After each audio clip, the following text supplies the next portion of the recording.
It seems pretty simple. Your first line is, my name is Claude. So just repeat after me. Je m'appelle Claude. Je découpe plow.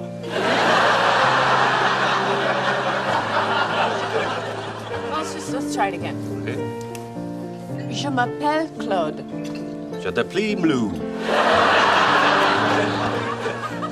Huh. It's not quite what I'm saying. Really? Sounds exactly the same to me. It does? Really? Yeah. All right, let's just try it again. Okay. Really listen. Got it. Je m'appelle Claude. Je te flee. Oh, mon Dieu. Oh, des fouf. Alors la langue des oiseaux, bien sûr, est utilisée par les alchimistes depuis la nuit des temps, mais pas seulement par les alchimistes, on peut dire par tous les cherchants. C'est la manière d'entendre les mots autrement. Ceux qui nous transmettaient ça, c'était les trouvères. Les trouvères, c'est les 3 fois vers. Alors pourquoi 3 fois? Et je vais commencer donc cette explication, c'est que tout ce qui est autour de nous, on appelle ça la matière. Mais nous, aujourd'hui, on va entendre l'âme à tiers. 1 tiers d'âme et 2 tiers d'autre chose. Par conséquent, 3 passages. Et c'est pour ça qu'ils sont 3 fois vers. Donc ces 3 passages, bien sûr, quand on aura fait ces 3 passages, on pourra trépasser, à condition qu'on ne trébuche. Et pour ce faire, on sera un apprenti sage. Et si l'apprentissage fait ces 3 passages, alors évidemment, il aura trouvé cette vérité, c'est-à-dire cette quête. Bien souvent, l'homme a besoin d'intercesseurs entre lui et l'univers et les dieux. Il a appelé ça des anges. Mais nous, on va chercher en je. Donc on voit où ils sont. Et quand on fait le lien entre l'intérieur et l'extérieur, alors c'est ce qu'on appellera un archange. L'archange, évidemment. Et à ce moment-là, les deux vont se réunir, 2 ne faisant qu'un, c'est le bi-un. Vous voyez, je n'ai fait qu'utiliser des mots, j'oserais dire des mots communs, comme un, pour décrire, décrypter, c'est-à-dire sortir de la crypte, sortir de la tombe, sortir de l'intérieur de la terre, du vitriol de tout à l'heure, bien pour trouver les secrets. Et les secrets, c'est là où ça se crée, bien sûr. Et c'est pourquoi les lieux sont sacrés, comme le pic du Bugarach, parce que si c'est sacré, ça crée. Donc ça, c'est la première manière d'entendre cette langue des oiseaux. Alors évidemment, je vous entends bondir tout de suite, parce qu'on dit oui, mais il fait en français, ça marche. Et à l'époque, eh bien, les gens parlaient en grec, en latin, ou dans d'autres langues. Eh bien, ça marche dans toutes les langues, évidemment. Par exemple, en anglais, qui est une langue un peu plus synthétique, eh bien, la voie que les anglo-saxons suivent, c'est plutôt une voie de chevalerie. D'ailleurs, la quête du Graal est bien la quête des chevaliers. Je reviens à Artus, par exemple, qui est les chevaliers de la table ronde. Eh bien, quand on dit à quelqu'un en anglais « réveille-toi le matin, lève-toi », on va lui dire « wake up ». Mais nous, on va entendre « wake up », le chemin de la coupe. C'est quand même bien la quête du Graal. Surtout si le soir, on lui a dit « sois un bon chevalier », parce que « good night », vous l'entendez comme vous voulez. Donc, le soir, on lui dit « sois un bon chevalier », le matin, on le réveille sur le chemin de la coupe. Évidemment, on a cette quête. Alors, la beauté n'est vraie que si elle est complète, beautiful, bien sûr. Donc, c'est bien la quête de l'unité. Je m'appelle Claude. Je te call blue. No! Okay, maybe if we just break it down. Okay, let's just try it 1 syllable at a time. Okay, so repeat after me. Je m'appelle. Great. Okay, faster. Je m'appelle. Je m'appelle. Mais poupou. Okay, it's too hard. I can't teach you. What are you doing? I have to go before I put your head through a wall. I picked up a guy in the car the other day, and listen, I swear to God, I don't know where he was from. He might have been from Montreal or something. He asked me if I know any French, and I said, no, what do I look like?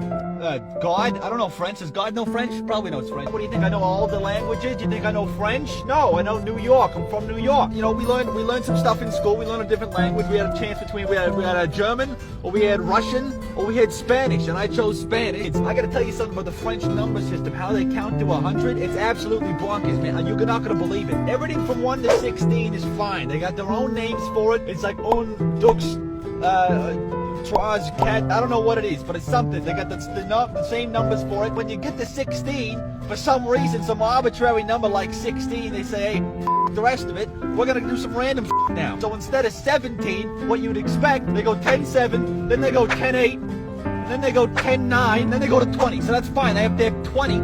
So that's cool. But what the hell was all that 3 numbers before that? You know, some of our numbers are like 21, 22, 23. Well, yeah, theirs is pretty much the same, except for one, it's like 20 and 1. Why is there an and? I don't need to say and, it's just 21. And then they said, hey, you know what, we're gonna be normal for the next 49 numbers up until 69, which first of all is hilarious because that's a sex thing. What comes next after 69? And I said, of course, it's gonna be 70. You got some sort of stupid French word for 70, don't you? And he said, no. He said, instead of 70, then we got a 60, which is soixante or something, and you just add a 10 to it. So I said, what, you doing math now in the middle of your numbers? How the hell how do you keep track of it? So instead of 70, it's 60-10. He gets to 60-17, or what should be, and I forget that it's 60-10-7. Now we got 3 numbers back to back, and then he says, listen, he says, get this. He says, we're gonna go to 80. I said, great, it's 80, right? He said, no. So I said, what is it, 60-20? And he was like, no, something worse. I said, what? He said, it's 420. Again, hilarious because 420, that's like a weed thing, right? And he was Canadian, so he got it because that's legal now. You get to 81, which actually in French means 420s and then 1. Then we get all the way to what should be 90. What should be so easy to just have a number followed by a T like we do with 70, 80, 90, whatever. They're going to throw some math into it. Nobody here is Eric Einstein. You think it was bad enough to have a number in your language that actually had to be quantified in front of it? So hey, we got 420s. Now instead of having a number for 90, it's going to be 420s 10. 90. What is that? You say 90 or something. Who needs 90? We got 420s 10. And then 420s 11 for 91. Why not throw an and in there? 420s and 11. 4 and 20s and 11. And then the next one, you go 420s and 10 and 12. Who cares? Just start saying numbers. And then you get to 97, 98, 99. It's 420s, 10 and 7. That's 4 goddamn numbers in a row. That's 4 numbers, but just 1 number. Who the hell's got the time? And this here's the craziest part. Right before I dropped him off, you know what he said? He tried to tell me what 100 was. I said, listen, if you tell me some stupid shit, I'm gonna be so pissed. He said, there's 2 choices, and the 2 choices are you got 2 50s or 4 25s. Wait, is it actually? No, it's just a... 5. 1, 2, 3, 4, 5. Hein? Blue, blah, flu, flank. Good job. Thank you. Hey, Hey. Joey. Listen, I feel really badly about yesterday, and I thought about it a lot. No, I was too impatient. So let's try it again. Oh, no, that's okay. I don't need your help. I worked on it myself, and I gotta say, I am pretty good. Really? Can I hear some of it? Sure, sure. Okay. Blé de la blé de blue blah blé. See? You're not speaking French! Oh, well, I think I am, yeah, and I think I'm definitely gonna get the part. How could you possibly think that? For one thing, the guy on the tape said I was doing a good job. Raconter une petite comptine, parce que ça marche aussi sur les comptines, c'est la souris verte qui courait dans l'herbe. Ben oui, parce que écoutons quand même la comptine. Hein. Une souris verte qui courait dans l'herbe, je l'attrape par la queue, je la monte à ces messieurs me disent trempez-la dans l'huile, trempez-la dans l'eau, ça fera un escargot tout chaud. Ça va pas, non? On raconte quand même ça à nos enfants. Hein. Et puis ils s'en souviennent. Et puis ils racontent ça quand ils sont grands à leurs enfants. Alors évidemment, quand je vois ça comme ça, je dis, ça veut rien dire. Maintenant, je suis un alchimiste. Je dis, il y a un ver quelque part. Donc ça doit être pas mal. Et évidemment, j'entends quand le ver me sourit. Ah, donc c'est intéressant, je l'attrape par la queue. Et je dis, mais pourquoi je l'attrape par la queue? Et là, je me souviens qu'il y a des cuisiniers et qu'il y a des maîtres queues. Et c'est pas parce qu'ils en ont une. C'est parce qu'ils utilisent une pierre pour affûter leur couteau. Et cette pierre s'appelle la queue. Donc la queue est la pierre. Donc quand le ver me sourit, je trouverai la pierre. Ah, ça je comprends drôlement mieux. Maintenant, comment je fais? Alors, ces messieurs me disent, évidemment. C'est pour ça que pour faire l'œuvre, c'est là que ça a été confié, c'est confidentiel. Donc, c'est obligé. Et c'est pour ça que pour réussir l'œuvre, il ne faut pas avoir de contentieux. Donc quand on a réussi ça, à partir de ce moment-là, les cieux me disent, qu'est-ce qu'ils disent? Trempe-la dans l'huile, trempe-la dans l'eau, ça fera un escargot tout chaud. Alors l'huile, finalement, c'est quelque chose d'agité, c'est quelque chose qui colle, c'est du soufre. Donc on me dit finalement, il va y avoir une opération soufre. Après, on dit trempe-la dans l'eau. L'eau, c'est le contraire, c'est un mercure. C'est très léger, et un mercure, ça a l'habitude de capter des choses. À tel point, quand vous mettez des feuilles de thé dans votre eau, l'eau a bien le goût du thé. Donc c'est un mercure. Donc on dit trempe-la dans le soufre, trempe-la dans le mercure, et ça fera un escargot tout chaud. Alors je me pose la question, et je me souviens de ce qu'on a dit au début, gale, la pierre, gale. Et puis, je me souviens d'un autre mot, souvenez-vous, pour les plus anciens, vraiment les anciens, les machines à vapeur, quand c'est très ancien quand même. Mais plutôt dans un feu, quand il y a des billes qui partent, on appelle ça des escarbilles. Et quand les gens ont des brûlures, on appelle ça des escars. Donc, évidemment, escar-gale, c'est la pierre de feu. Et la pierre de feu, c'est le charbon ardent, et le charbon ardent, c'est carbon coulomb, c'est l'escarboucle. Et c'est pour ça que c'est un escargot tout chaud. En gros, c'est la pierre des philosophes. Whenever you're ready, Joey. Right. J'ai boubou, Claude.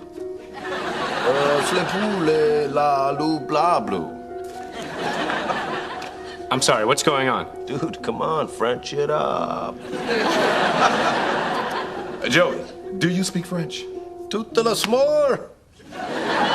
Blue, bleuet, blue, bla, oh. You know what? I think this audition is over. Excuse me. I am Regine Philange. I was passing by when I heard this man speaking the regional dialect of my French town of Estée Lauder. You really think this man is speaking French? Écoutez, je vais vous dire la vérité. C'est mon petit frère. Il est un peu retardé.